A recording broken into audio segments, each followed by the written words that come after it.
Hey y'all! Hey everybody, and welcome to episode 5 of Smith and Waker, where we talk about everything women, motorcycles, and lots of fun. Lots of fun. Alright, so today's episode is what works for you. So we took an formally informal poll. Yeah, several. Several. Mm-hmm. We went out to a whole bunch of Facebook pages for women riders, and we just simply asked, what's your pro tip? Mm-hmm. And varying skill levels, yeah, all over the board. It was really a very interesting compilation of tips and tricks that we ended up with. Right. We learned some things. We totally did. It engaged some conversations with some kickstands and here in the dealership that they were interesting. Yeah. Very interesting. Mm-hmm. We laughed about some things. There were some things on there that we giggled about for Definitely.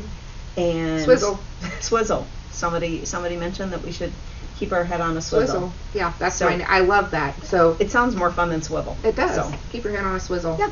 Mm-hmm. So we're going to start this episode by saying we don't endorse, promote. You're not going to agree with everything we say. There you go. You're not going to.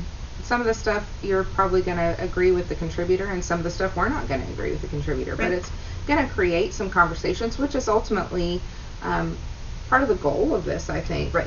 Just to talk about it and talk about what works for you. Yeah, and out of fairness, we're not going to call out every woman's name that contributed. Mm-hmm. We're just going to kind of generally talk about what some of the sentiment was. We did some work around kind of putting them into buckets so we could make some sense of all of the tips that we got. Mm-hmm. So we'll go through them and see what you think. See how helpful they are. Yeah, and then we're going to draw a few names out of the hat with Odessa's help here. Odessa, get it? We don't want to wake her up. We can't say. Because she'll wake up. So, and we're going to pick a couple of winners. Your Harley-Davidson's falling apart over there. I see that. Yeah. I think my microphone was funky, so I'm turning it a little bit here. We're adjusting. We're women. We can adjust ourselves in public. Men do it. Anyway. All right. So moving on. Yeah. All right. So here, let's get started. All right. So let me give you a little background. We had, I think we decided. First of all, you'll probably see me messing around with the computer a little bit. If you do, we have data that we're looking at on the screen in front of us, so that we can keep you guys informed and keep on a good pace here. So we reached out to and got responses from 17 different female female rider Facebook pages. Mm-hmm. So super excited about all of that and the contributions that came in. Of those, we had 213 individuals that actually contributed to all of the tips and tricks. So 13 unique individuals. Mm-hmm. I'm kind of a geek like that. I'm looking at a spreadsheet. You guys wouldn't believe it. Yeah, she geeked out over this spreadsheet. I was like, I can't believe you put all this together. But it's totally did. So convenient. Works out super good. And we can share whatever tips that we have with you guys as well. Hopefully we'll get across most of them during this. Mm-hmm. So let's jump into the first kind of category. So we took some time to go through and put them into buckets, and we'll kind of hit the categories, each of the categories at a time. Mm-hmm. All right, so first category is around advice, and some common sense advice.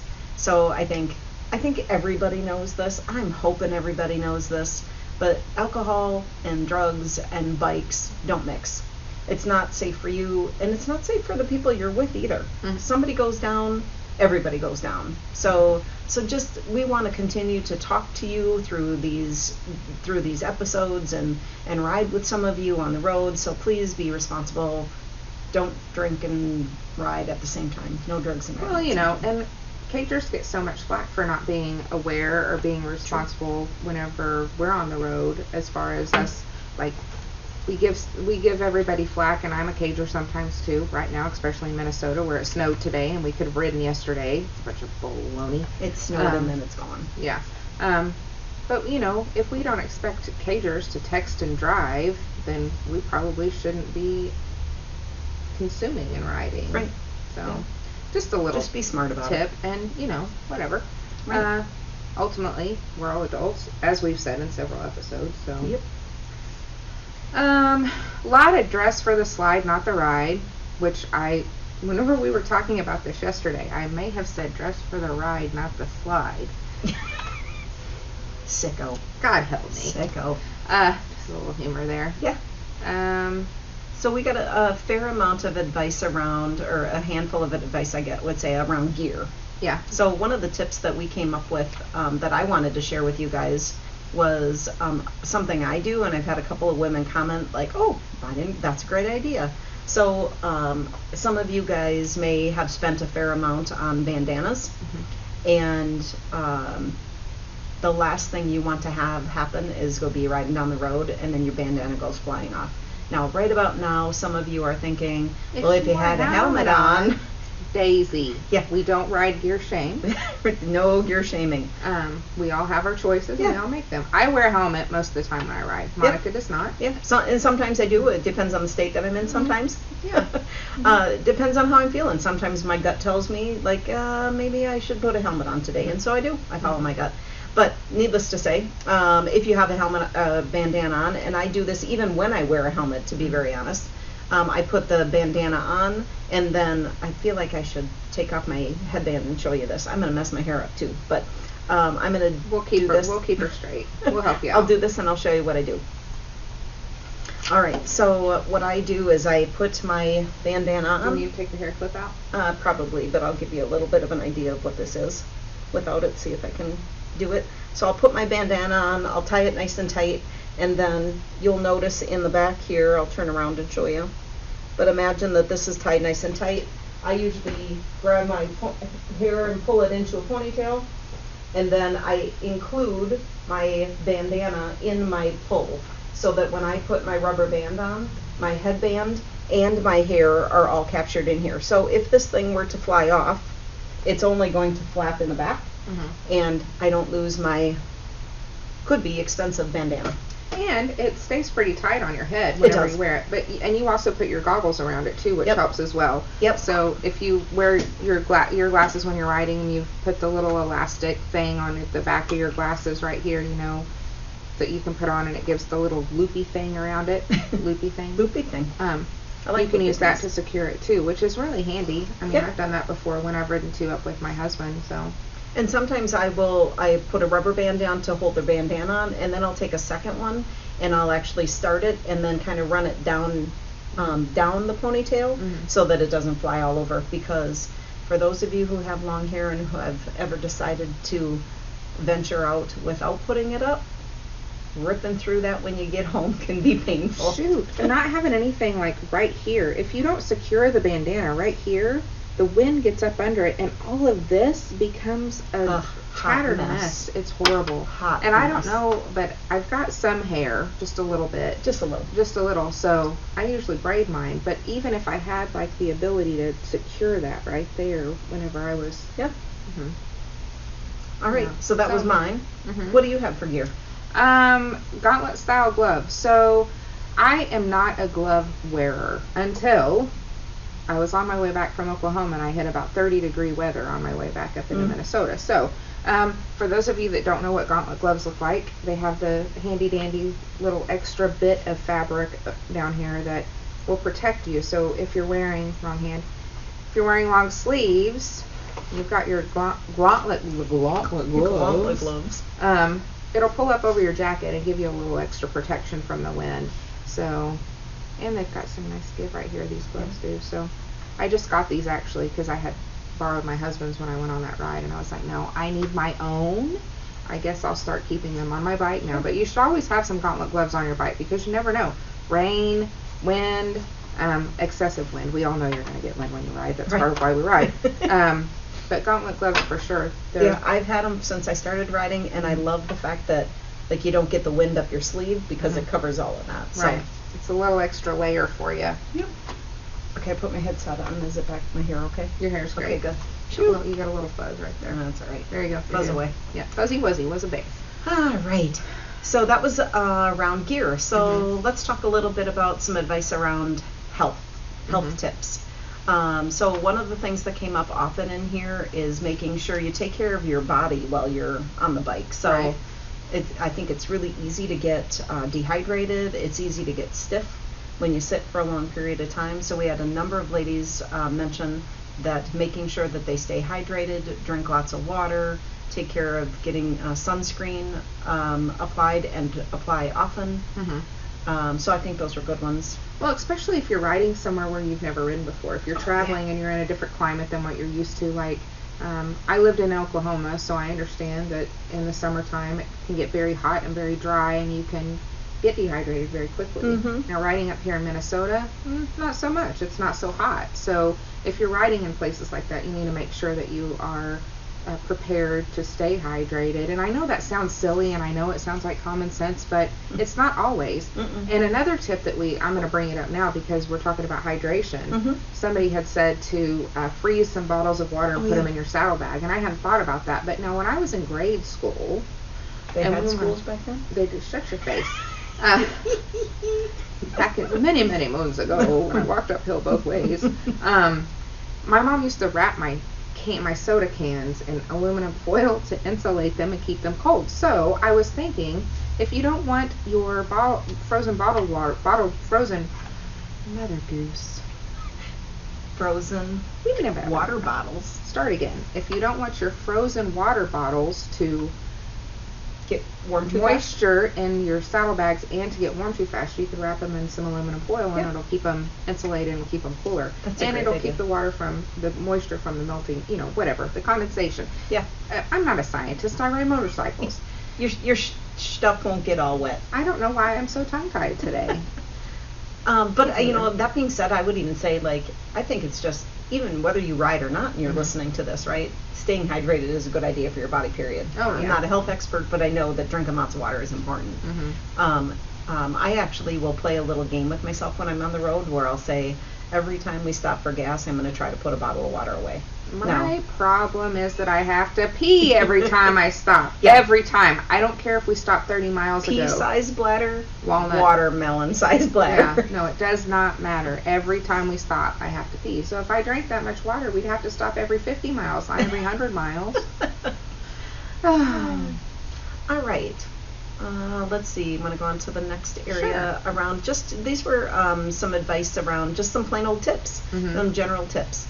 A number of folks in here mentioned chewing gum as being something that was helpful. It kind of takes your mind off the idea of kind of being on a long trip. Well, and it'll loosen you up a little bit. If you're chewing gum, then you've got something. I know it sounds silly, but it works because I've done it before. It kind of helps you keep your shoulders down a little bit, and it kind of keeps you loose because you're, you're preoccupied with something else. And there is and my pro tip along this was around blow pops. I have to say, I love blow pops. Now, I used to offer them to people, and then they'd be like, I wear a helmet, I can't put one on because I have a face mask in front. Okay, that's fine, whatever. But that's also a great way to combat nervousness too, is suckers. I understand that some of you are probably saying, well, we tell our kids not to run with suckers in our mouth, so why would we ride with suckers in our mouth? I can assure you, if something happens on your motorcycle that is going to create a problem with your sucker stick, it's way bigger than the stick in your mouth. True. Yeah. Yep. But obviously be careful you don't choke on them. Right. And I specifically do blow pops because then I can suck on the blow pop for a while. She's such a mother. She says in her tip right here, I'm going to read it to you. I love blow pops in all caps. When I am on the road, I get a suck and then the gum. I'm just saying, I get to suck for a while and then I get the gum, and that gets me a little bit longer. It's hilarious. Anything else on that list you can see that I would like to touch on the one there's a tip on here that says get a bike you're comfortable on that you won't get bored of in a month, like a 250. There are plenty of options out there for a smaller bike that can get out of their own way. My husband and I were talking about this last night. He is a bike salesman at Harley, as you are all aware. And I started on the bike that I'm currently on. I started on a 2017 Heritage Softail. And we were talking about how when I started, we had this conversation. When I started riding, we had this conversation about how maybe I should have gotten a smaller bike to start on. But I will tell you with 100% certainty, if I had started on a Honda Rebel, not that there's anything wrong with that, or any smaller of a bike, Mm-hmm. I don't know that I'd still be riding. So That's fair. if I don't think that is a blanket advice that we should give to all new riders. I don't think that we should tell all new riders, get a small bike to start on. I think that you should, I like that they said in this tip, get a bike you are comfortable on, that you won't get bored of in a month. Yep. Because we see that a lot. Right. And we can talk a little bit about new bikes in our next episode, right? We'll have a fit specialist come in. We'll have a fit specialist that's going to, I know it sounds, we'll explain that later, but just having someone to walk you through a motorcycle and sit you on different ones and explain the difference between why this one will work better for you and why this may seem a little overwhelming right now. We're going to talk about comfort zone too a little bit later, like riding in your comfort zone and staying in your comfort zone and stuff like that. But you know, it's important that you are on a bike that's comfortable for you, not just one that you think is going to teach you how to ride. Because for me, and I'm just going to say this and we can move on to the next thing, I knew the bike I wanted. I knew that was the bike I wanted, no matter how many other bikes have been tempting me lately, Snake Venom, Road Glide. I knew that was the bike I wanted, so why would I want to learn on a smaller, different bike if I was just going to, if I knew I was just going to start riding my Heritage? And I started out on a 1200, a sporty, and but that's not a little bike. That's not a little bike. But when you compare it to what I'm on now, or a year later after I started riding, it's a smaller bike. But I don't know that a 250 was necessarily the right thing to do. You know, for me in particular, a year later, almost exactly at the end of my first season, I changed bikes.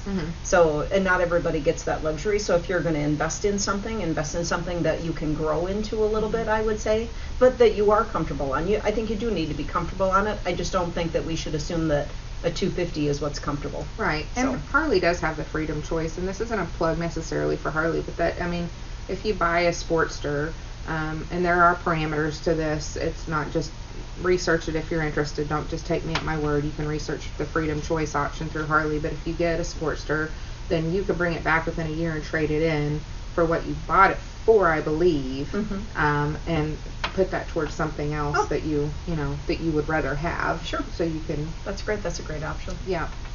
Let's see. Keep a GPS with you at all times. That way you can dare to explore roads that you might otherwise avoid. Yeah, that's true, because some of us don't want to take that risk. Yeah. Yeah, so we're moving into kind of the traveling tips that we've got from folks. You know, I think what came up here a fair amount of times in this one too was just being, and it'll probably peek its head up in a couple of other areas as well, was the idea of making sure people know where you're going. I think the GPS one was one we talked about. I think somebody else mentioned some device that they bought, a spot tracker of, I think they called it. You know, Molly and I talked about that we share our locations with our families so that they can see where we are if need be. And for me, that's not I'm not gonna, you know, let you know where I'm at all times. I don't want you checking on me all the time. I'm not going anywhere. It's a safety thing. I'm not going anywhere I shouldn't be, so you're good. Someone, I am going to call her out, Susan Overton in the Harley-Davidson women's site, just gave me an idea for my next vanity plate. It is PB, the number 4, UGO. P before you go. So I think that's awesome. I think that encompasses me in a lot of ways. So I'll let you before you go. Riding is hard on your body. Yep, it is. One of the one of the tips that we came up with there was you know, how to figure out how much time to spend on the bike when you're on a multi-day trip.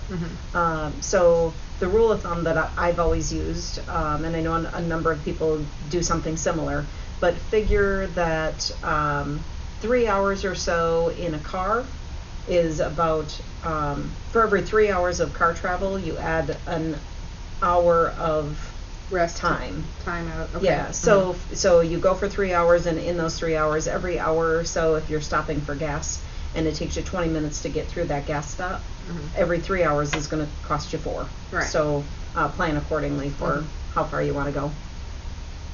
And on top of that, think about, the way I go is about 5 to 7 hours a day, if you can do that. Sometimes you have to push for a little bit more. Sometimes you have the luxury to not do as much because you want to spend some time in the city. Right. But if you can do 5 to 7 hours of travel and then call it a night, you're not going to hate getting up the next morning and throwing your leg over your bike, because after a few days of that, you go to throw your leg up over the bike in the morning and you're like, oh, my hips are sore, my crotch is sore, my butt is sore from sitting on the bike. So I'm chafing in areas that I don't even see. Oh yeah, Mm-hmm. and we talk about chafing in a little bit here. In fact, Yeah. our next area talks a little bit about chafing. Yeah. So Monica and I do have a couple of irons in the fire for some long trips that we're going to do an episode on. We haven't decided where we're going to go yet. So we will do an episode on long trips, multi-day trips on the bike. So I'm excited about that. Yeah. So here we are in women advice. Yeah. So these were some I thought some pretty good ones that, although some of them could apply to men and women, but this seemed a little more oriented at women specifically. Mm-hmm. Somebody mentioned a shiwi. I had to look it up because I had never heard of it. I kind of figured what it was, but it's pretty interesting. I've heard some stories about women who are mountain climbers who use them as well, because it's easier than pulling your pants down, but it allows you to pee like a tripod. My only thing about that is, how do you clean it before you put it up? Yeah. Pour your water in it that you should be carrying with you when it's... Or your hand sanitizer, you just squirt a few things in it. So it's an option. It's an option, yeah, definitely. Oh, here's our talk about the chafing that you were just talking about. Deodorant on legs where they crease when you sit helps with chapping if you ride in leather. Okay. Monkey butt is a powder. I can't give the name because wait a minute. I'm reading these exactly as they're on there. Monkey butt is a powder. So have you ever heard of monkey butt? No. Oh, it's I think it's actually a kid's product. Mm-hmm. I think. I could be wrong on that. It could be an adult product. But it's specifically meant for friction areas, I think, so that you don't get raw from your legs rubbing together or from your cheeks rubbing together. So. Oh, okay. It's called monkey butt, and the woman that posted this, she apparently has had some because problems of with Facebook monitoring the word butt. Did Yeah. you know that Facebook will also tag you if you name a fat boy, the motorcycle fat boy? Yeah, you'll get the comment will get removed for bullying. Ah, that's funny. Which is kind of interesting if you ever research why the fat boy is called the fat boy. But I'm squirreling.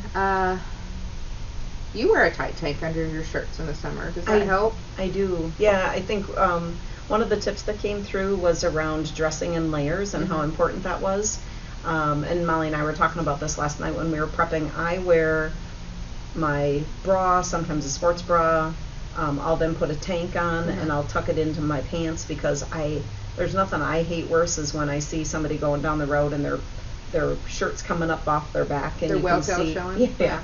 So I tuck my Transparent. tank in, then, and especially on cold mornings when you get up and it's cold in the morning, I'll put my, like a long sleeve shirt on, a t-shirt on, then a sweatshirt on, and then as I'm going down the road, I then peel them all off. So. Yeah. Here's one that we can kind of debate. Don't try to look pretty while riding. Your hair and makeup will be a mess when you get where you are going anyway. How do you feel about that? I disagree. I am a woman. I'm a feminine woman most of the time. And I like to look pretty.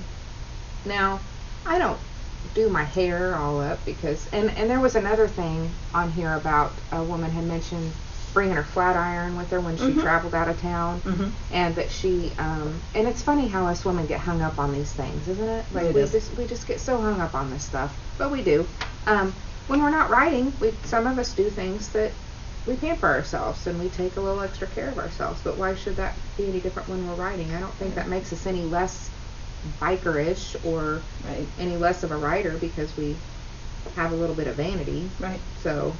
Yeah, and I think the idea of looking pretty, right, can vary. It's all in the eyes of the beholder at some point. Yeah. You know? I mean, some of you women don't even need to wear makeup, and you look Right. you look beautiful. You're gorgeous. But for someone like me who feels more confident, I find confidence in, before she daisies me, let me I was going to daisy her. We're getting say close. this.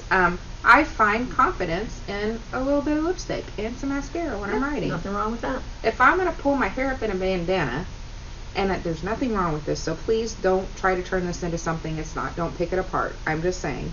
There's a very asexual look a lot of times in how we wear our hair, or when we have a helmet on.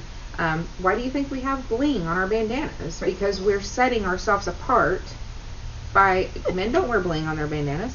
So what's wrong with trying to look pretty? Now, I'm not going to take a flat iron with me if I go out of town on my bike, because I'm not going to have time to do that to my hair, and I know that it's not going to matter anyway, because I braid it. I wash it and I braid it. But I don't think that we should pick each other apart about that. Well, and if you want to, that's fine. But if you don't want to, that's fine too. Yeah, right? absolutely. I mean, Absolutely. I would say, like, for me personally, I don't put any makeup. I rarely put makeup on when I ride. Sometimes I'll throw a little lipstick on just because I think it's kind of fun to see the bright, bold lips when you're going down the highway, especially if I do red with my red blingy bike and my red blingy bandana. If you pass someone in their car and they're admiring you on your bike and they immediately see you have red lipstick on, oh, that's a girl. Yeah.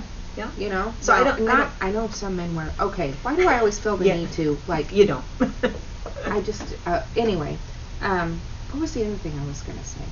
Shoot, I rabbit holed. I was saying, but sometimes, practically speaking, I don't put mascara on because if my eyes start watering, then it's running down my face, or, you know, I look like a raccoon when I get off the bike. So I'm like, for me, it's not worth it. And that's happened to me before. I've taken my my helmet off or done something, taken my glasses off and rubbed my eye, and then there I was. Yeah.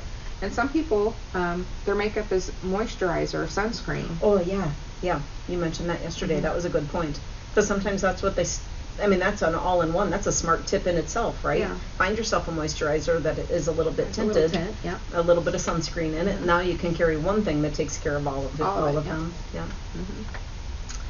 So that was our women's advice. Yeah. Now we moved into inspiration. The inspiration. I was pleasantly surprised at the number of times that women felt the need to say something that felt a little more inspirational. I thought it was kind of cool. That is cool. Yeah, it was super cool. Some of the things we saw in here talked about believing in yourself and trusting yourself, not overthinking things, enjoying the freedom. One of the ladies said, learn the song your engine sings. I love that. I love that too. Yeah. And it's funny because when you're taught to ride, they talk a lot about watching your gauges to know when to shift. And I've never watched my gauges to know when to shift. I've always listened to it. Yeah, listened to the engine. Yeah. That's always how I did it. So we may borrow that. I think her name is Cher Lane. Am I saying that right? From Sisters of the Asphalt Ribbon. Excuse me. We may borrow that because I really like that. Learn the song your engine sings. Yep. Although I have a meme too that says something about "Let me play you the song of my people." Rap, rap. Yeah. And one of the probably more, and I don't know if that's what you were about to say, but I skipped it as I missed the top line there. One of the more inspirational ones that I found, that wasn't the top one actually. One of the more inspirational things I found that one of the women said here was basically, you never know who's watching. Oh, absolutely. And there's a little girl out there who is going to look over at you on your bike, so do the right thing when you're in front of the kids. Specifically in front of the little girls. You may be inspiring some little girl to grow up and say, I remember seeing a woman on a bike next to me in a car on a trip that I was on. Yeah. That's what makes me want to ride. Shoot, you may be inspiring little boys whose dads don't ride, and they're like, oh, that looks fun. If a girl can do it, I can do it. Yep, for sure. And then a ton of comments about praying or asking for blessings from whatever entity you believe in to have a safe ride, which I think is kind of cool. I have been blessed to be able to share that moment with Molly and her husband. Mm-hmm. My husband and I, when we get on our when we go on our trips, we usually bow our head for a few minutes. It doesn't have to be anything fancy, but it's a few minutes to ask for safety and blessings and what have you. Yeah. So, all good. That's what I was gonna say. I remember now. Whenever you talk about people watching you, Mm-hmm. I was gonna bring up how when we were in Milwaukee, when we took the girls trip to Milwaukee last year, Mm-hmm. and we pulled into that parking lot with those women who were looking at bikes, Yeah. and they were so inspired by the group of us riding in there Yeah, together. that was So, and you know, we didn't even realize the impression we were making. So Right. that's just another example of that. Yep, very true. I sing on my bike a lot. She does. I do. She I totally sing does. and I dance. Totally One does. of our friends, Laurel O'Neill, who we ride with a lot, she can attest to that because she says, I like riding behind you because you always make me laugh. But I'm boogieing and dancing and stomping my feet. I don't know what.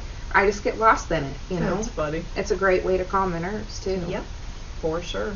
That and chewing gum. Can you imagine dancing, singing, chewing gum? I'm not a care in the freaking world. Are you kidding me? Life is good. If you're not feeling it, don't go. That is so true. Trust your instincts. Yeah, lots of instinct along around being safe. Oh yeah, now we're into the safety. Yep. Instinct and safety comments that we got.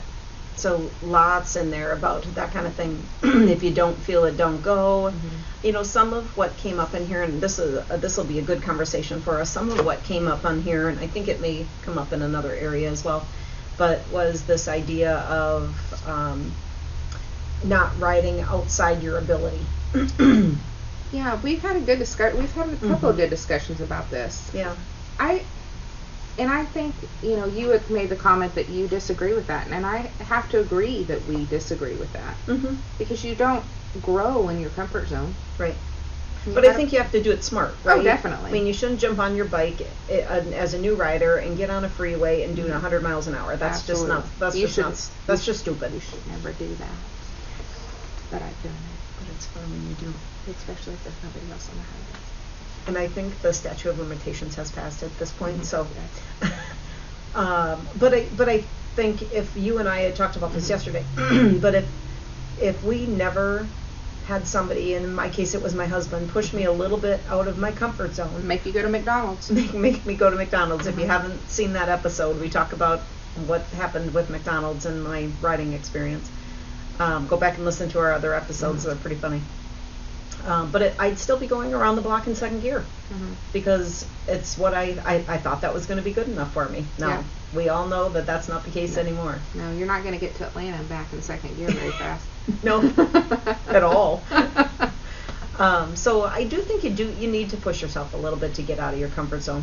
I think that's important. I think the sentiment is good, though. The sentiment is good. I think not like in a group riding situation. Never let anybody push you beyond where you're comfortable being pushed, if it's a danger to you. But I definitely think my husband has this saying that he says, you're either green and growing or stale and dying, is what he says. So I would rather be green and growing than just riding in second gear around the block for the rest of my life. Right. So. Yeah, I think what we saw a lot of people refer to here was ride your own ride. Well, you want your ride to grow, to your point, at some point. So Definitely. Now we get into maintenance area. I'm excited about this topic for a couple of reasons. We're going to actually do an episode in a couple of weeks on spring maintenance and just maintenance in general, and some tips and tricks about bike care and stuff. But there were some really good, very good submissions, that's what I'm looking for, about this. Now, you and I have talked about how you've got security on your bike and you've got a key fob.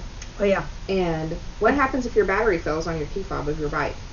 Well, up until maybe a year ago, I have no idea. I would have panicked, tried to get to Walgreens, tried to figure out how to open up my key fob and put a battery in it.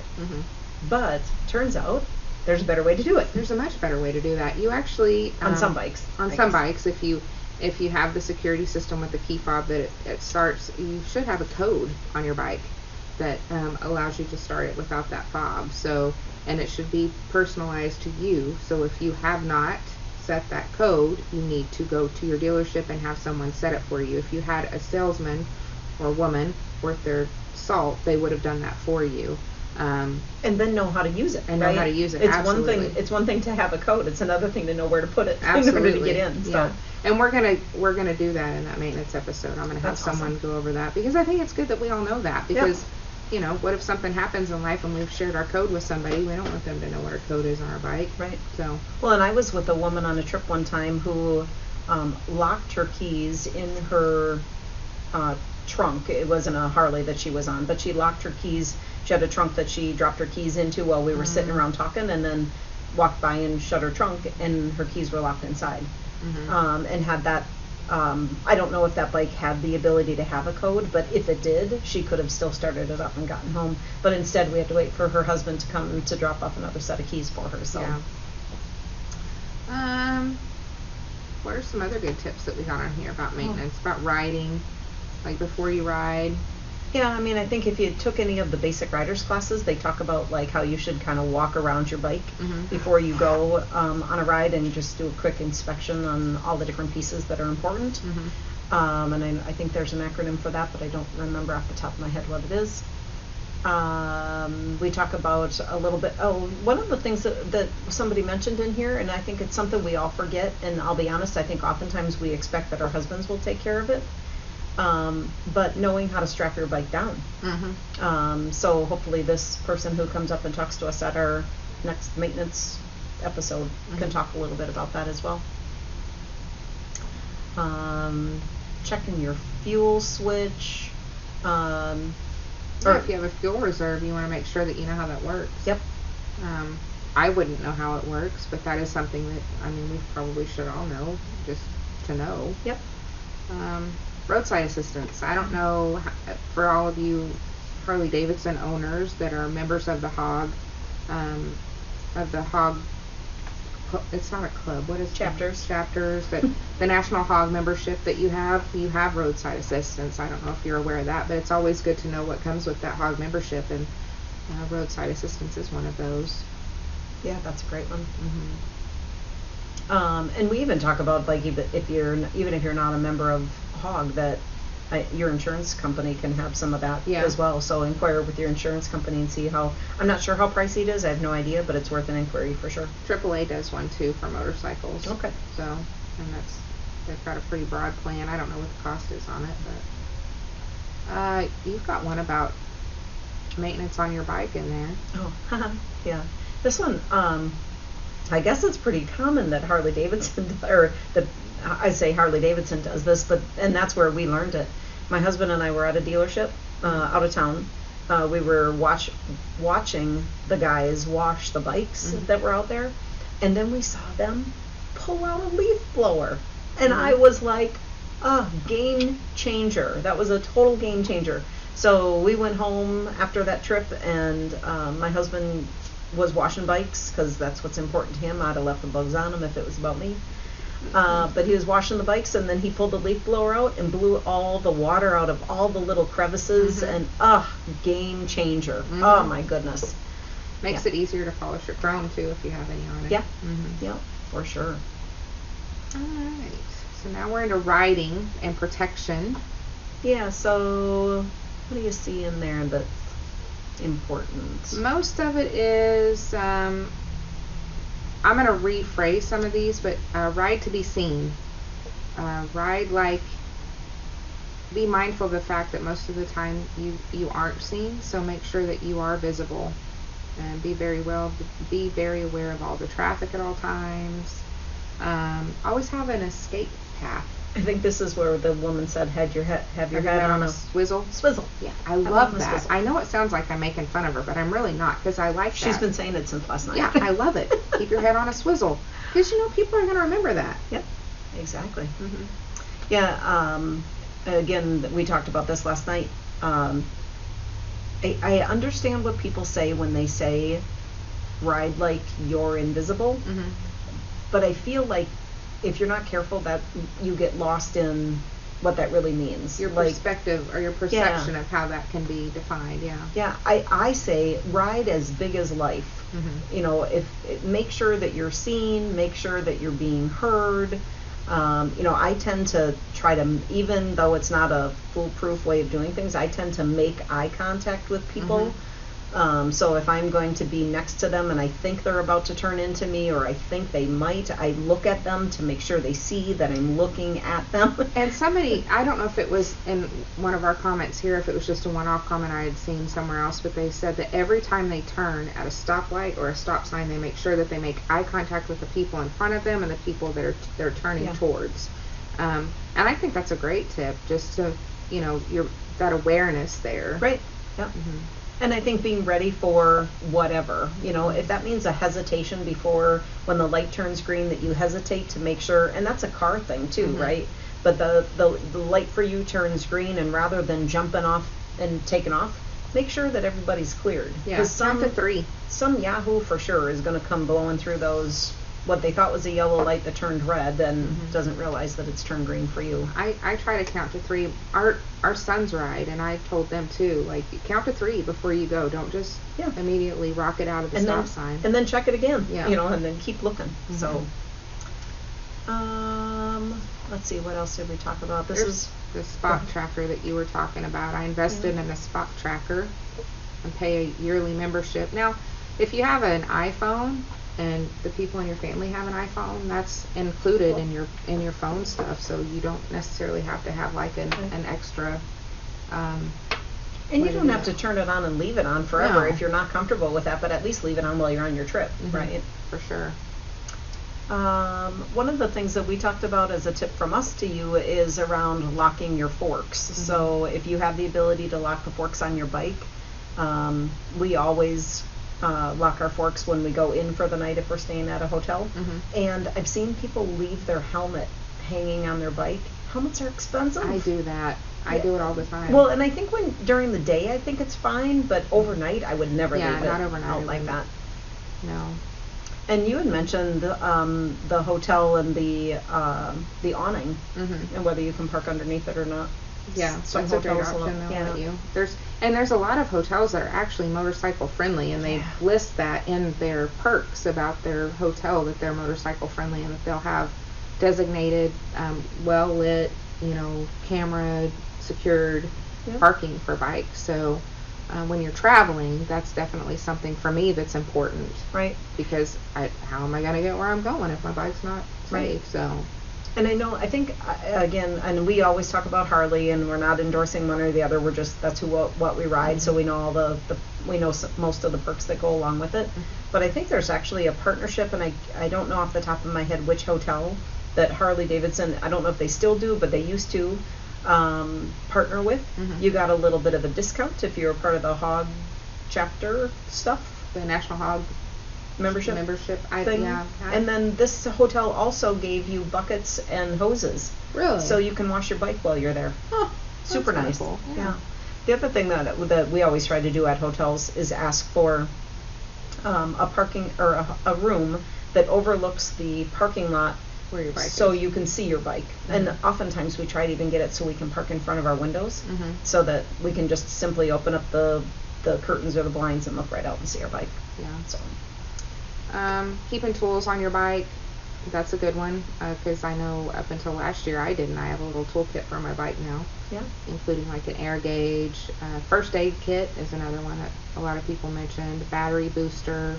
Having a little tender cable is always kind of cool too, to have on your bike if you need to charge something. I like this one. When traveling alone, say we, not me or I. Yeah, that was an interesting one that I never really even thought of. No. Yeah, I thought that was kind of cool. Yeah. So can you imagine going into a hotel room or a hotel, right? You're checking in, strangers all around you, and you say, I need a room, I'm traveling by myself. I mean, you're kind of advertising, right, that you're by yourself. You are, and I can understand why you do that, because you're proud of yourself that you're actually by yourself, but how much danger are you putting yourself in? When it would be just as easy to say, hey, we're here, we'd like to check in, even though it's just you. Yeah. that same woman went on to explain that you should also carry bear spray with you too. I didn't even know bear spray was a thing. I still don't know it is a thing. No. But apparently it is, because I've heard it referenced a couple of times in here. We talked a little bit, so we've moved into a little section here that was around protection of yourself. So how do you do things you can do for yourself? I'm going to gently go into the whole firearm thing. Whether you carry or not, however you feel about guns, this is not what I'm here to debate. All I'm saying is, if you carry, make sure you're a responsible gun owner, and that you don't leave your gun on your handgun on your bike, that you take it in, you secure it properly, all of that. So. And if you're traveling to multiple states, make sure you know that state's laws around concealed carry or open carry. Reciprocity does not happen across all states. No, for sure. It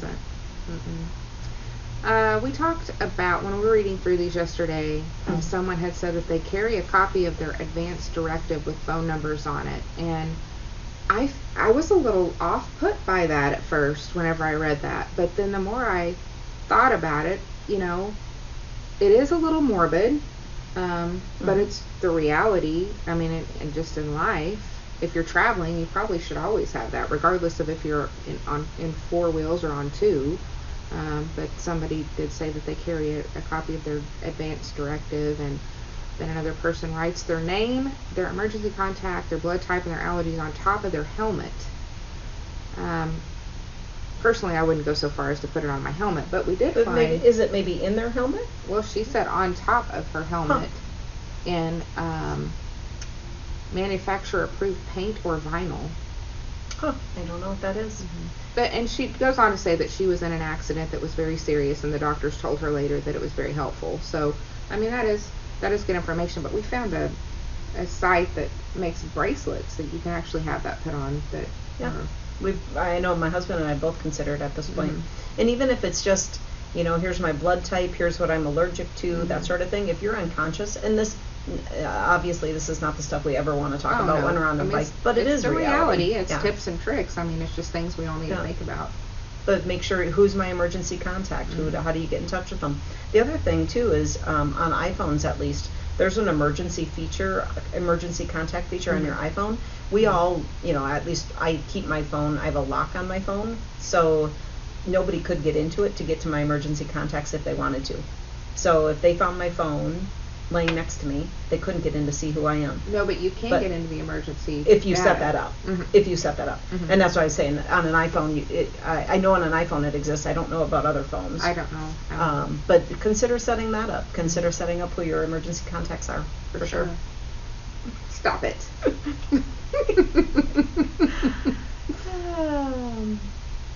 Yeah, this went also into something we touched on a little bit earlier as well, about just letting people know where you are, dropping quick text messages. I think one of the women talked about leaving a paper trail behind.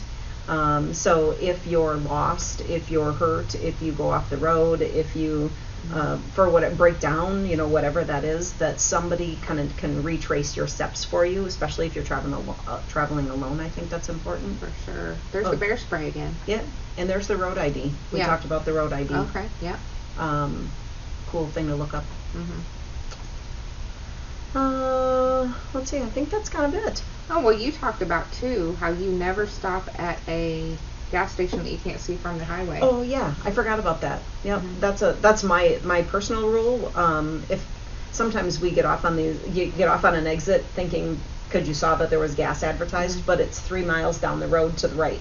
And I'm like, no, I don't want to go down into nowhere land by myself, especially.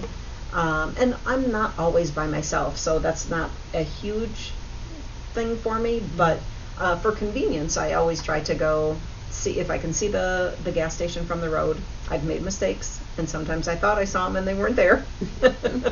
Or they were closed. Yeah, it's an abandoned one that nobody took the signage down for.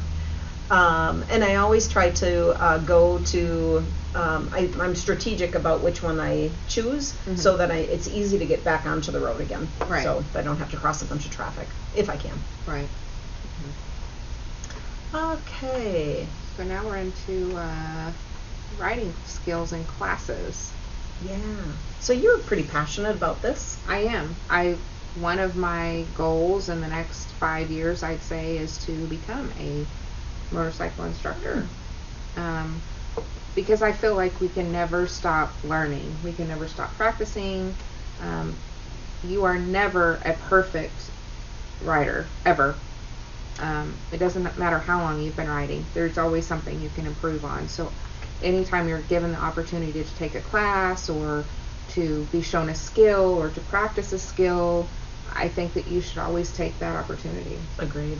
So I forget what the term was this person used, but somebody told me that it's a skill that when you don't use it goes away.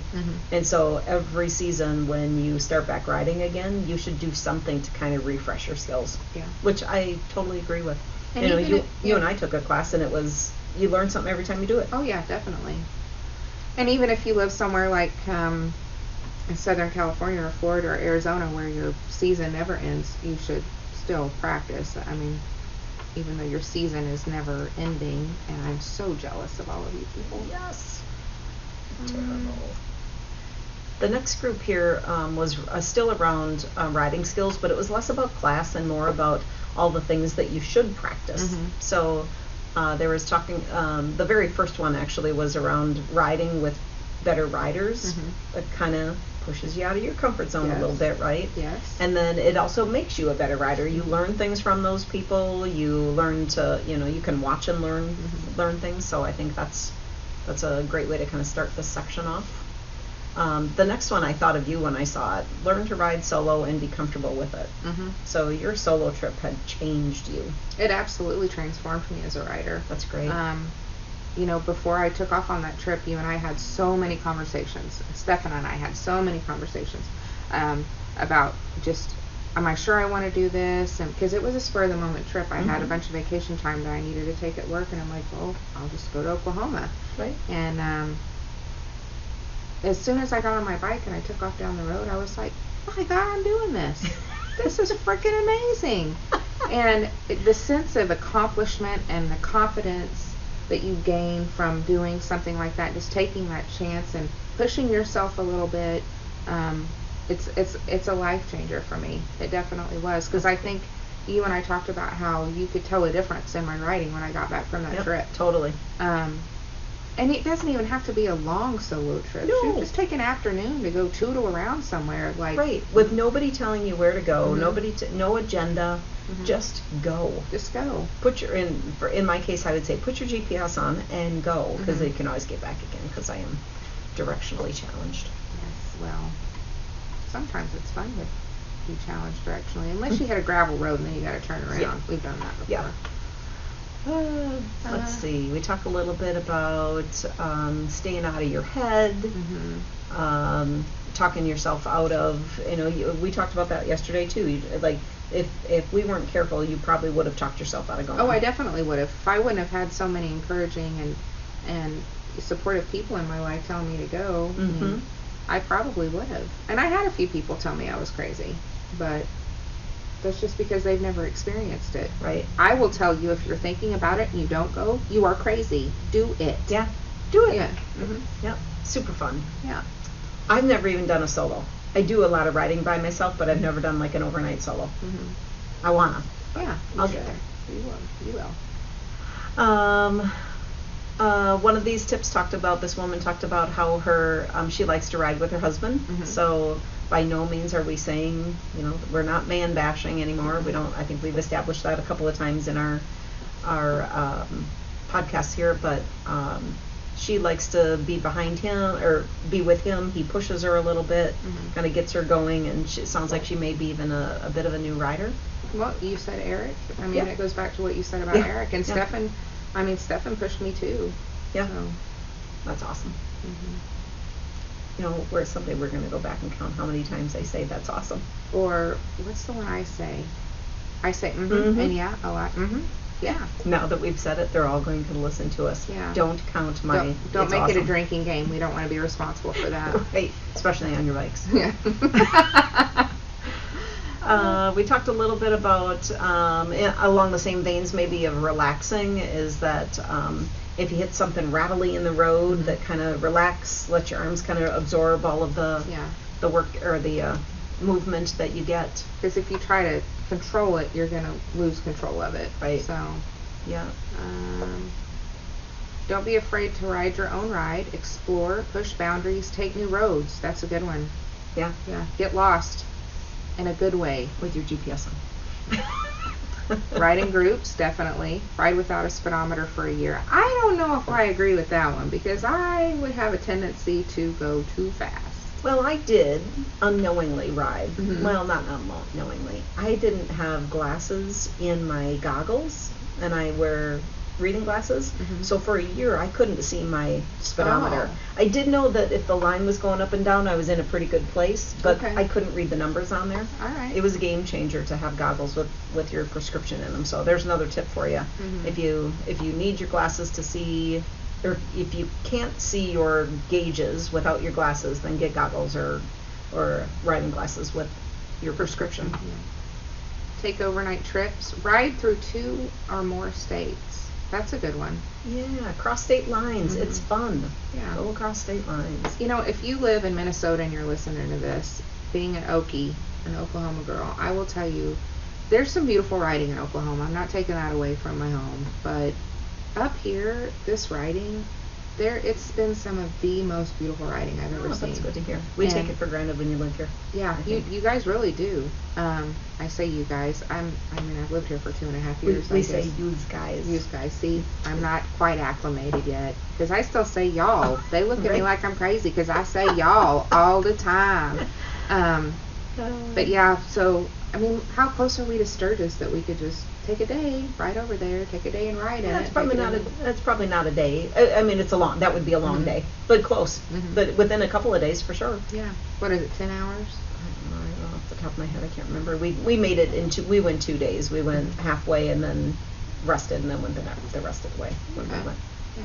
So I might be a little over ambitious in that we could ride over there in a day. Well, we probably could if we left at 2 in the morning, but no, we don't want to do that. You know, you had mentioned riding in groups. I think we talked about one of our upcoming episodes. We'll do a bit of us, maybe not solely dedicated to riding in groups, but we'll do some spotlighting on riding in groups and the different things you have to pay attention to. Right. So, but don't be afraid to do it. But I would say be open with the people who are leading it that you've not done it, because they'll pay different attention to you then. Mm-hmm. They'll help you understand riding staggered versus tank to tank, or those all the different things that you should know about. Hand signals. Yeah, hand signals for sure. And I think to kind of touch on group riding without getting too far into it, I don't like riding in super duper large groups like the big organized rides, because there's so many variables that you have to take into consideration, and a lot of people thrive in that environment. Yeah. And that's awesome. It just goes to show you how differently everybody is with their riding style. So yep, for sure. Practice, practice, practice. There was a number of those, right? A number of reminders. Ride. Yeah, put your butt in the seat and spend some time there. Mm-hmm. Get out there and practice, practice, practice. Throttle out your stress.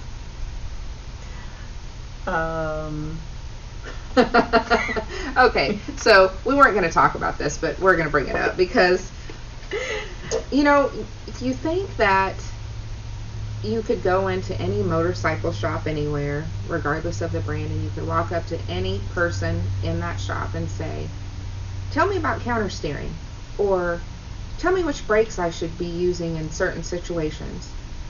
And there's not always someone there that can answer those questions for you. So one of the tips was, remember your counter steering even when you may not realize it. Remember how to counter steer when in a slide. Maybe try a dirt bike for practice. And counter steering means different things to different people. I think the concept is always the same, but how you understand it is different. Right, the perspective, I guess. Yeah, It means it means what it means, but different people perceive it differently. And I think that just not to go too far into counter steering, because I don't want to make us liable for anything if somebody says, well, you said this and I did it and I went down. I would say practice. Hook yourself up with a riding instructor I mean, even I know that, you know, police officers are not always easily approachable, but they've had to go through extensive training in their motorcycle riding to be a motorcycle police officer. Ask them questions. Don't be afraid to ask questions. Oh gosh, no, they loved it, and people who ride well love to talk about it.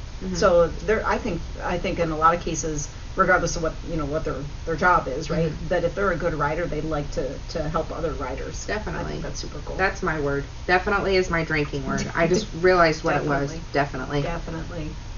So counter steering. Read about it. Go check it out. Yeah. Learn about it. It's a skill that we should all have. Yeah. We'll leave it at that. Yes. Figure eights. I'll tell you this. Here was my philosophy, and I may have told this story before in one of our episodes, but I'm gonna tell you again. My philosophy was never ever in my life, in my riding life, 7 years, 4 years if you ask my husband, but 7 years of riding, have I ever had to do a figure eight? Never. They taught it to us in class. They forced us to stay in a box. And I'm not big on the whole box thing anyways. I like to work outside the box. But I've never had to use a figure eight. What I have had to use is a half an eight. I've had to go in a U-turn both ways. So that's a skill that I've been trying to work on. But they got us in the box in the class that we took. I'm working on it. It's getting there. Slow speed maneuvers, they're just not always easy, and it's a skill that all of us should be better at. Yeah, I mean. So go ahead. Go ahead. Yep. So I was at a gas station. That's what I was. Okay. Yeah. So I go to a gas station and I'm like, I need gas, and I'm all by myself. So I'm like, oh, gas station, perfect. So I pull up into the gas pump, and the gas pump's out of order. That particular one is out of order. So I'm like, I'm going to make a U-turn. So I pull away and I make the U-turn. And as I do, I pass a bunch of men that are standing there, and they all kind of look at me as I go by, and I am so excited that I did the U-turn that I pulled back into the same exact pump that was out of order. I ended up back again, and I looked to my left. I said, fudge. That's not what she said. So then I pull out and I do another U-turn, because now I know I can do it. And as I go by the guys, they said, don't mind me, just practicing my U-turn. So practice your U-turns and stay away from the out of order pumps. What were you going to say? I was going to say, because you never know when you're going to need to make a U-turn at a gas station. One of the things that came up Fair Mountain here too was about picking up your bike. I think my opinion is, I think all of us should know how to do it. I will say that I've never had to worry about doing it alone. Thank goodness. Doesn't mean I won't someday. But I've never had to worry about doing it alone. I think in a lot of my situations, somebody's always been there to say, let me help you. Right. What were you going to say? Sorry, I felt like I cut you off there. You didn't. Okay. One of the comments that came up here was, don't worry about it, there's always a man around to help you. Well, there's always a woman around to help you too. I mean, sometimes you just need the muscle, because they're heavy, but they're awkward too, right? So. Yeah, and there's so many videos and training, I'm going to call it training paraphernalia, because it's like a drug for some of us, out there that you can watch and you can learn and you can try techniques. And one of these days, you're going to be in your garage by yourself, and you're going to be putting your bike up or trying to pull it out, and you're going to think your kickstand's down, and it's not going to be down all the way. It's not going to be locked in place. And you're going to drop your bike, and it's going to be in slow motion. And you're going to say every curse word you can imagine as it goes down, and you're thinking in those 15 minutes that it takes for that bike to fall. It sounds like you speak from experience. I read about it online, and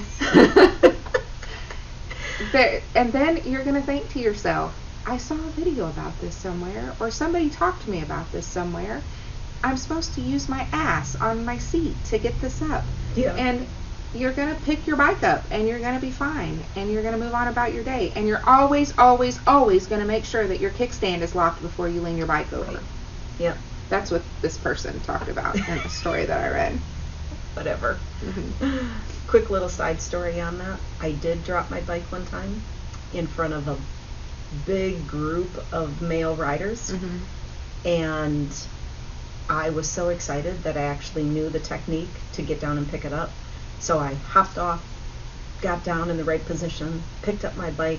I stood up, walked it back. I was so proud of myself, and then I turned around and there was a guy pulling on the other end. I thought I was doing the whole thing. It was actually a guy on the other end doing it for me, which I thanked him for anyways. Another human being helping you. Exactly.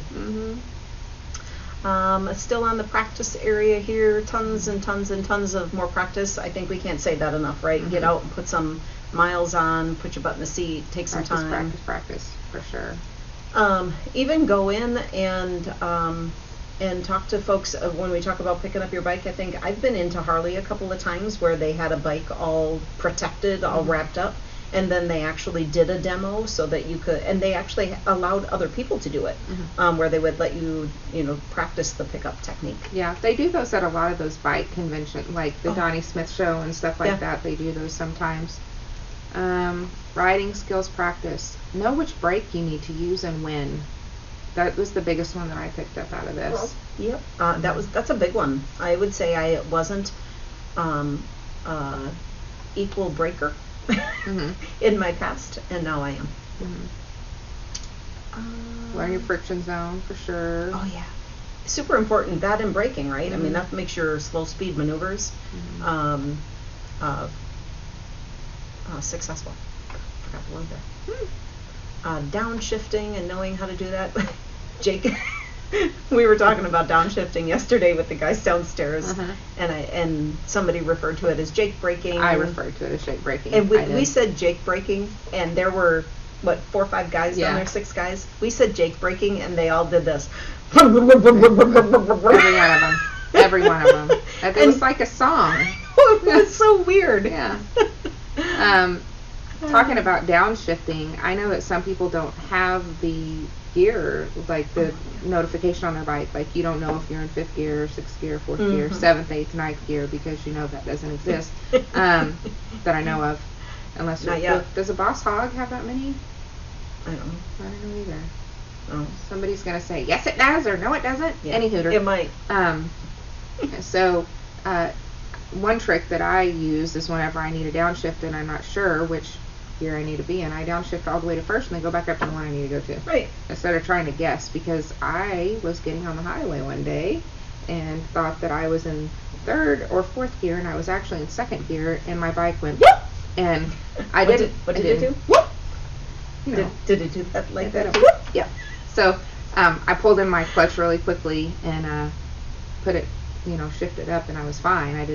Nothing happened, but it certainly made me think about, is there a better way to do this? And that was the better way I thought of. Yep. So, and I'm sure a lot of other people do that too. But one of the skills that I picked up this past summer from a police officer, and it's still something, a habit that I'm trying to, the old way of doing it is a habit I'm trying to break. No pun intended there. Is to, when you come to a stop, that you actually keep your rear brake on and you only put one foot down, so that you're kind of ready to go at any given time. So it's a skill I'm continuing to work on, for sure. And you get a lot of, to that, at a stop sign or a stoplight, you get a lot of people who say that they put their bike in neutral whenever they're stopped. I don't. I leave my bike in 1st unless I'm taking my hand off my clutch, because I always want to be ready. If I'm not in 1st gear, then I'm not ready. And I know, again, some of these things are like, you sound like you're always, thinking about horrible things. No, I just always want to be prepared. I'm keeping my head on a swivel. Yeah. In case I have to race somebody. Yeah. Kidding. Yeah, in case some big burly guy on a road glide pulls up next to me and thinks he can take my heritage, which he probably can't. I'm still going to give him a run for his money. Heck yeah. Yep, for sure. One of the you talked about being on gravel earlier too. I think one of the tips that I've heard is stay off your front brake when you're on gravel. Oh yeah, definitely. You hit your front brake and you're gonna have some trouble. I said it again. Did you take a drink?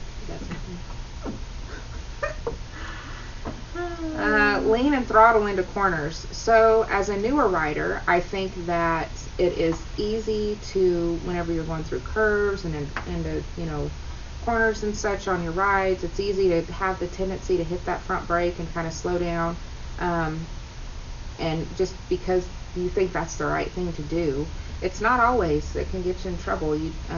Downshifting is probably a smarter way to handle that. Yep. And if you're on your throttle, then you're gonna stay up. Right. Mm-hmm. Yeah, I think what you said, the saying earlier, when in doubt, throttle out. Yeah, when in doubt, throttle out. And again, you need to talk to a ride pro about some of this stuff. Don't just take our word for what we're saying. I can't stress that enough. Take classes and training. And keep taking them. Keep taking them, for sure. And you don't have to take them through a dealership. Some of the local colleges have them I did mine as well. Yeah, so. I did my beginner class through Tulsa Votech. I don't think that's what it's called anymore, but that's what I did.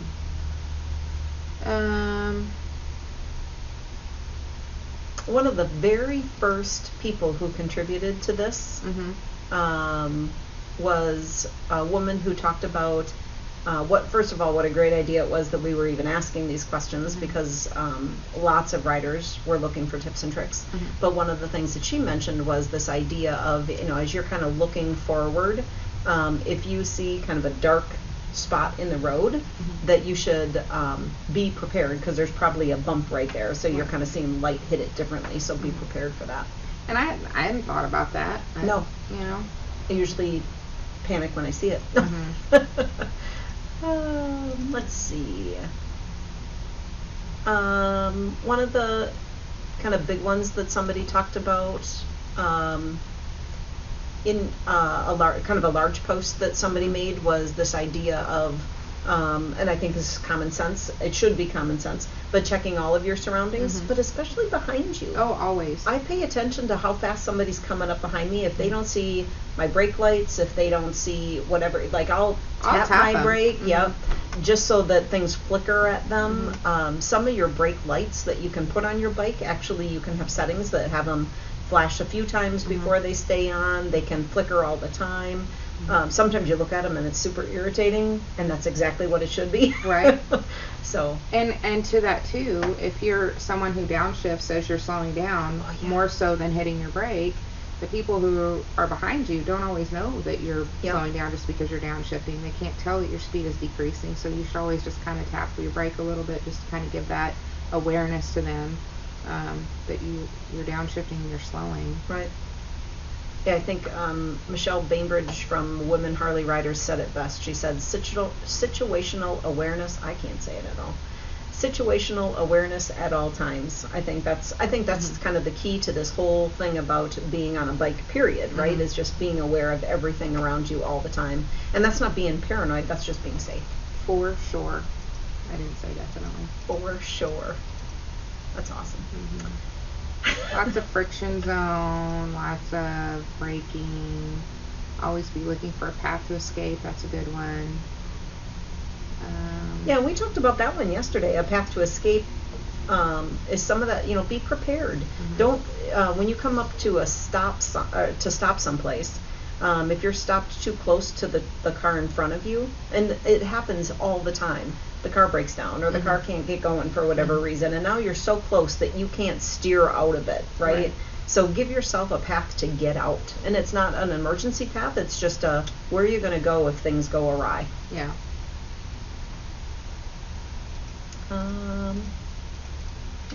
So tell the trick about that I didn't know whenever you're trying to lift your bike, what you can do.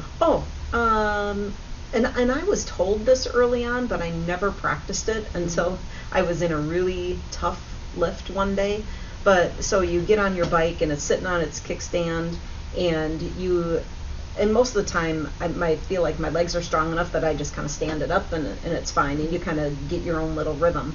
But I was on an incline that was really steep and had my kickstand down, my handlebars were turned all the way to the left, and I was trying to muscle it up. And the same gentleman who taught me about riding with one foot down, or stopping with one foot down, said, turn your handlebars all the way to the right. And I know the trick, and I just never put it into practice. But if you find yourself in a position where whatever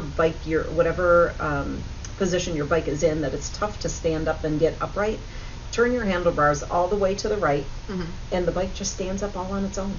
It's super cool. Yeah, I haven't tested this yet because my bike is still hibernating, but I will be, because that's a good trick to keep in mind. Yeah, super. It's amazing. And even in that really steep incline, it was like no big deal. For the folks on sport bikes, I've seen this happen. I think it's super cool. But apparently you can rest some sport bikes. You can rest the sport bike on the kickstand and then pivot it around to turn it. So it just kind of goes like this. Yeah. That's a horrible illustration, but they kind of tip it back and use it as its pivot point, I guess, and then they just walk in a circle and or kind of whip it around in a circle. So the wheels come off the ground and it leans on the kickstand and it just kind of Be prepared. I'm not endorsing it. I'm saying I've seen it. What is that thing where you put the thing here and then it's got the pencils here and you did this thing? A compass? Or it acts like a compass. Yeah. There it is. Yeah, there it is. Practice, ride your own ride, always ride at your own pace. Yeah. We've kind of touched on all of that. Yep, ride your own ride was a big one. We talked about that a lot. You go where you look. Lots of look where you want to go. Oh yeah, tons of that. And I think one of the gals that responded in here is an instructor, I think, and she talked about that always looking where you want to go. Always. I think she referred to it as. We talked about it yesterday. Yeah. Oh, I'm sorry, I didn't mean No, to that's cut good. you off. How sometimes whenever I feel like I'm not trusting myself and my bike enough, and we all have those days. I'll get down in my bike and I'll be real comfortable, and then I'll feel like I'm not trusting it enough, and I'll sit up and I know that a big curve is coming, and I'll put myself in the right position and I will exaggeratedly look where I want to go. And they have you do this in class too, if you remember. Yep. It's almost exaggerated because they want you to remember to look where you want to go, because where you look is where you're where you're going to go, and it's very true. Yeah, absolutely. I didn't say awesome. Always see, search, evaluate, and execute potential problems. I like that. Always see. Good one, Penny. Good one, Penny. I was trying to find her name, but I couldn't. And they're Lori Ballard, Women Who Ride Rock. She says she's a rider coach, and she would say that eyes up, look through the path of your travel, and turn your heads. That's a big one. Huge. And we forget that. The more comfortable we get on our bike, we don't always practice that. Yep. More heads on swizzles. Swizzles, yep. And Tell me. Talk about that one. Which one? The one on top there. Never ride above your skill level. How do you grow if you don't ride above your skill level? Yeah. We talked about this a little bit earlier. Yep. How do you grow? I would challenge you to really kind of think about that every time you consider saying that to someone else. I would challenge you to think to yourself, if someone had said to me, never ride above your skill level, where would you be right now? Riding over second gear around the block. Yeah. But maybe we change the verbiage, and instead of saying never ride above your skill level, maybe we say something like, let's try something new today. Even if it's the littlest thing. Yeah. You turn your head a little bit more, you use a different brake properly, you go on a road you've never been on. Except gravel. But maybe that's what we start saying to folks instead of, never ride above your skill level. Yeah. Yeah, I think that's important. I think that is how you grow. Take pics of hotel rooms and motel rooms. Yep, I take pics everywhere. Picture queen. Note on major towns this woman said that they take notes on major towns if they went through anything noteworthy that they saw, mileage on the bike that day, etc. They keep some little things like ticket stubs, receipts from places they stop, and make a notebook, like a little memory book when they get home. I was reading a word as I was saying a word. That's great advice. Yeah. Because what if, Joyce is asked, this lady, Joyce Hanson, that gave this tip, what if someone's asking her about some of the more memorable trips that she had? I mean, we take so many trips sometimes as riders that they all kind of bleed together. And why is it that you take all of your pictures? I'm not sharing that. I'll let you say it. Well, we were talking about this again yesterday when we were prepping, because we always prep the day before. So let's just get that out there, and then I don't have to keep saying it. But I was saying something about how fun it is that she's always the one that takes pictures. Like, I have more pictures with her than I think of anybody, except for maybe my husband that I have, and my dog. And your kid. And my kid. But she was talking about why it's so important to her, and she said that when she's gone, she would like other people to be able to remember her and all the things that she did. Yeah. Which I said, well, that's funny, because your worry about the advance directive was awfully morbid, but you're talking about leaving memories behind. Yeah. So I think we both agreed that that's, I think, probably when it switched for us, that advance directives aren't so morbid, but pictures are super cool. Yeah. Yeah. Well, just kind of a squirrel moment. I had a friend that I had known since I met her in 7th grade. Her name was Diana Sweet, and she passed away of cancer very young. When she was in her 30s. Her daughter was just 1 whenever she died. And Diana was a huge picture taker. It didn't matter what we were doing. It didn't matter where we were. She had to get a picture. And my sister, to that, is also a huge picture taker, too. Oh, that's cool. So, and so I've always felt like, I just want to have those moments. Yeah. And I'm glad you do, because I don't always have them. So Yeah. I think it's good. And someday I may write a book, and I might want to include all of that. Never know. Never know. So we talked a little bit, or another grouping we're coming across here is around traveling and some gear that you should always remember to take along when you're traveling. I don't own rain gear. I don't. For shame. I know. I have a waterproof jacket. I don't own rain gear. I'll say the reason I love my rain gear, and I spent a fair amount of money on it, because it'll get shredded if you buy a cheap pair. Yeah, I've had the cheap ones too. But I spent a fair amount of money, and not only is it good for rain, but it's good when you're cold too. It adds another kind of layer. Well, and too, being a motor clothes salesperson at Harley, we talk a lot about this, and if it's raining, you're not very visible, and that's why that rain gear is so reflective. Right. And you'll notice that they take extra care to put reflective materials on that, because they want to make sure that you're seen. And those downpours that sometimes we get stuck in. I've never been stuck in one yet, but I know my time is coming. But so it's always good, and they come in like a little pouch. You can just throw them in your saddlebag if you have them. We even got the boot covers. It was totally worth the investment. Yeah. I think I have the wrong size, because I feel like I'm a clown and I'm walking around like a dead feet. Yep. So rain gear, and carry it with you. Sometimes you forget about it, and you're running out of room in your saddlebag, and that's the thing that you'll sacrifice. Don't sacrifice it. Keep it with you. Yeah. That was, I guess, some things around rain gear. Chaps are kind of a personal thing. They're not mentioned up there, but it made me start to think a little bit about all the personal stuff that goes on with chaps. There's a trick to folding chaps if you haven't. And every time I sell a pair of chaps in the store, I fold them for people where they're like a little pillow. Yeah. It's basically what it is. And I tell them, if you, and I show the customer how to do it. You know what? Maybe we'll do. Let's get a recording of you doing it, and then let's link to it on here so that everybody can go to it if they want to. Okay, we can do or that. else we'll insert the video in here or something. Yeah, we'll do something. Yeah. We might do an episode on riding gear sometime. Yeah. That's a good one too. Yeah. Yeah.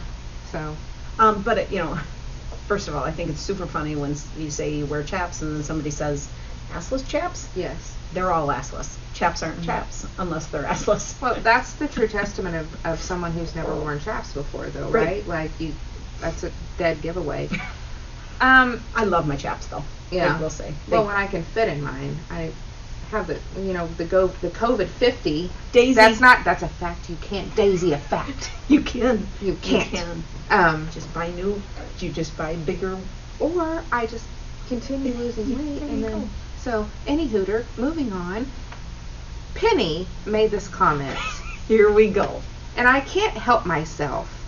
The name of this product that she has recommended, so this product, I'm not going to tell you the name of it yet, makes this highly reflective graphic that you can place on your helmet. And she says they've done studies that say that it is the most visible place that others see, and it keeps you more visible at night, putting reflective graphics on your helmet. So the name of this product is called Street Glow. Just let your street glow, let it shine through. I cannot help myself. If you've ever watched Coming to America, she won't even look at me. Soul Glow. Soul Glow. I know. I can't help it. Y'all just heard me. My soul came out. Street Glow. Let it shine through. All right, moving on. Reflective helmets. That's what that comes down to. How much time are we at? Because I feel like we're going a little long. I don't know. We're going pretty long. Mm-hmm. I think the next area we talked about was back in some health stuff, but is all about staying dehydrated. Staying dehydrated. Staying hydrated. Freeze your water bottles. Put them in your saddle bag. Wrap them in foil.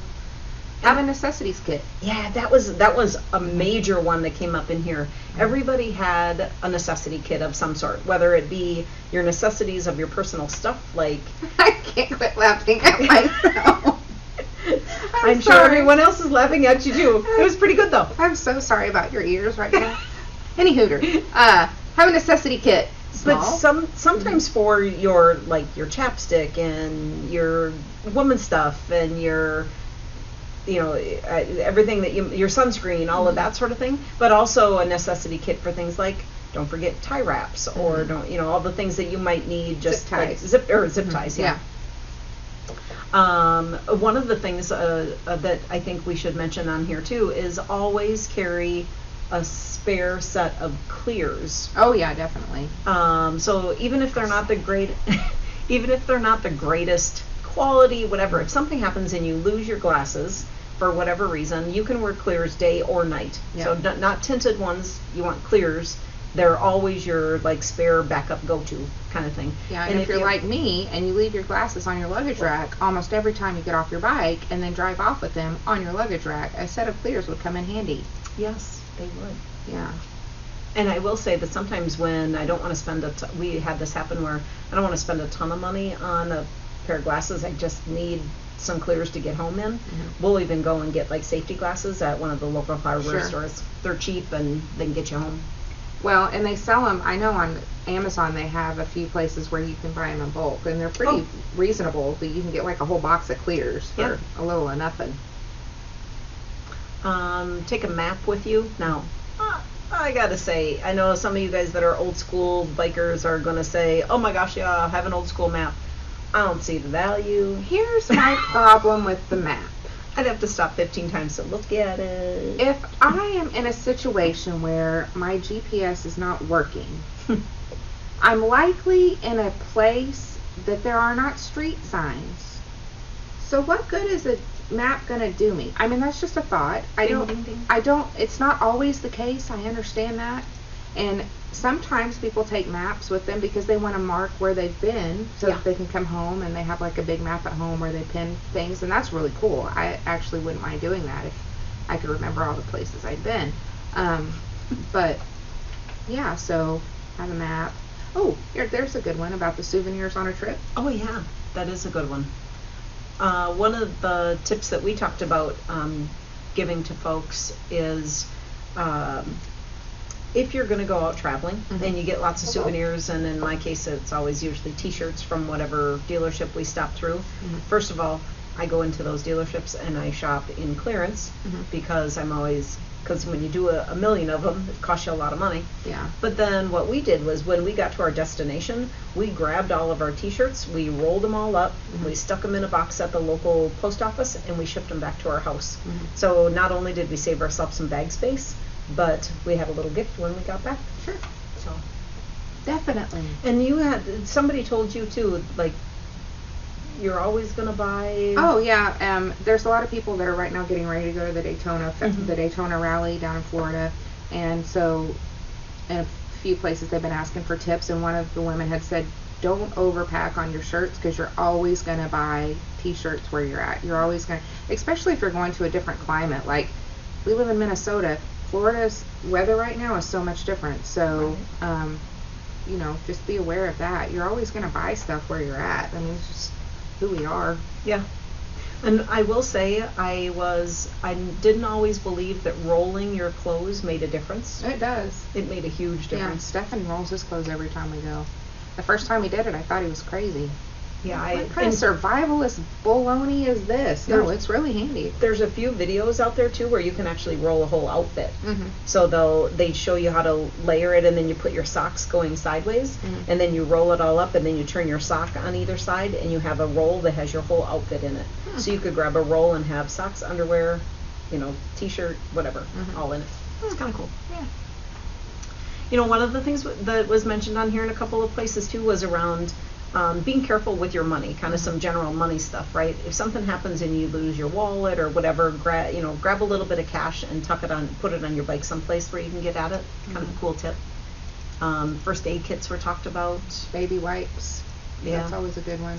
Yeah, that's a really good one. Carry a rag. You should always carry a rag. And then somebody also had said in one that you should not clean your windshield with the windshield cleaners at the gas station. And I do it all the time too, but you know, they do make, if you carry a rag and your own cleaner, then you don't have to worry about that. But people throw stuff in those that's true. windshield wiper cleaner things all the time, and it's not that I'm a conspiracy theorist. I mean, why not carry my own glass cleaner? Well, and it's like that whole thing, like when you wash your car or wash your bike, right? That if you drop your sponge, you shouldn't reuse it Right. because you just don't know Rocks. if a rock got in it. But can you imagine how many times those handles, those, you know, the scrubber they're part of them, open been to dropped weather. on and they've been dropped on the ground, and who Yeah. knows what they have in them. Well, and if you, I mean, it's your windshield. It's what you're, Right. You know, for a bike, it's a little different. Yep. Know your hand signals. We talked about those. I making know sure- one. I'm just kidding. She knows a whole bunch of them. One of the things that I mentioned on here was around XM radio. Like, I just found out not too long ago that XM on your phone is free. You can, if you have XM radio in your car, you get a free phone one. You used to have to pay for it, Yeah. but now you get it for free. Oh, that's handy. Air gauges, make sure you have the old school ones. The times that go. What do they do? I'm sure you all know what that means when they say put. Yeah. Gear's bulky. You might not fit well in tiny toilets. Oh yeah, that was a good one too. Mhm. Like sometimes when you got your chaps on and your leather jacket and all of that. I've tried to go into the bathroom stall with my helmet on. Right. In a tiny toilet. That was fun. Tiny toilet. Lots of comments about using deodorant for other things than under your arms. Mhm. So consider putting them between your legs, on the crack of your butt, where your skin rubs together so that you don't have that kind of friction. Fun fact, I haven't worn deodorant since I was 14 years old. That's a true story. I don't even own a stick of deodorant. Well, I've never smelled you. No, So well, that's I'm always told that I smell nice, so. Yeah, I've never smelled you. Yeah, there's some sort of chemical study that they did about that I read I think about. that's kind of cool. Yeah, I've never worn it now, knock on wood. How old am I? 42? Ish. Yeah, so it's been easily a couple of decades. Wow, that's cool. Wait, let Is me it say cool or is That's it? awesome. Yeah, there it is. Definitely. Rain jackets or rain gear we talked about. Earplugs. Earplugs. For some reason mine don't stay in, so even when I tried them, but I actually felt a little lost while I had them on. Yeah, I like being able to hear everything. I like listening to the song of my bike. Is that what that was? Yeah. Mhm. Yep, exactly. And Water bottles again, pack a lunch cooler. yeah, Hide some money in your bike in case your purse or wallet, back down, sorry. get lost or stolen. Yep. If you're riding toll roads, have easy access to money. That's a good one. Yeah, toll roads can be tricky. Yeah, they can. Especially when you're riding in a group, they can be really tricky. Mhm. We can talk about that when we do the group rides, but having money right at your fingertips is super important in toll roads. Definitely. It's awesome. Mhm. All right. So all of that. Yeah. We hope that you enjoyed the tips that we offered. We will continue. I'm sure there's tons of women out there who are more than willing to offer these. So hope you enjoyed them. Thank you for all of your contributions to it. And we have promised that we would do a drawing. We will. So we're going to let Odessa help us choose here. We've got a little Odessa here. So there were 270. Are we doing 216 or 270? Sorry, we'll go to this one. Okay. 270 tips that we had here. So what I'm going to do is I'm going to ask this little dot here to pick a number, and then we're going to do 3 of them? 3. Yep. Okay. So Alexa, pick a number between 1 and 270. Your random number between 1 and 270 is 106. So 106 is going to be Maggie Wood.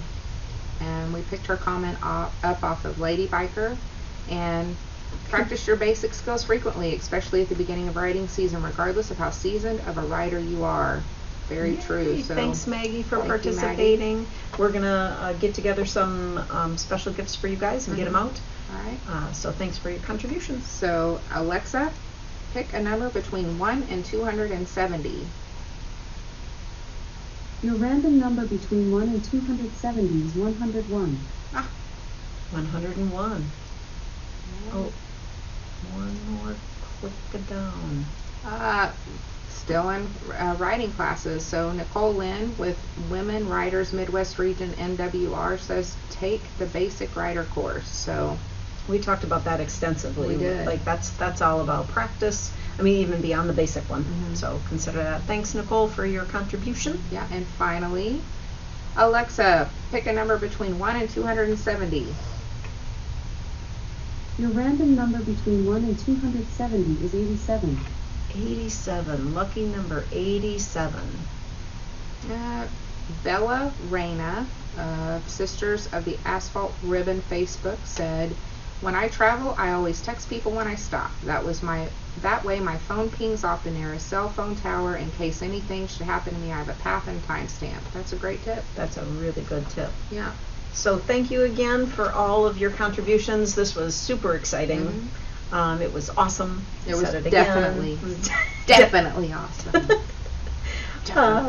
Let's see. So on our next episode, we are, like we said, we're going to have a fit specialist. We're going to interview down on the showroom floor. He's going to show us a couple of different bikes. He's going to explain fitment, comfort, things to look for whenever you choose a bike, questions to ask the salespeople whenever you're shopping for a bike. I think sometimes we get so caught up in the excitement of the moment that we forget some of the things that we want to present and ask, and that were important when you walked in, right? For they sure. become less important when you're excited. Yeah. So awesome. And he's going to show. It's definitely awesome. He's going to show us a couple of different bikes, different sizes of bikes, and just explain the difference in those, because that's important. I think that we need to be more educated. The more you know. Well, and I think some of what we'll learn from him, although he works for Harley, will apply across the board, right? For sure. The good questions to ask and the things you should pay attention to. Yeah. So. And if they have, I'm sure that they have some other bikes down there that are not Harley that he would be willing to show as well. So thank you so much for joining us. Don't forget to like and share our videos. Yes. Leave us your comments about anything, any questions you have, any constructive criticism you have. We're always welcome and open to that. And check us out on Smith & Waker. We're on Facebook, Smith & Waker. So Smith & Waker out. Talk to you soon. Have a good one. Thank you, guys. Thank you. Bye-bye.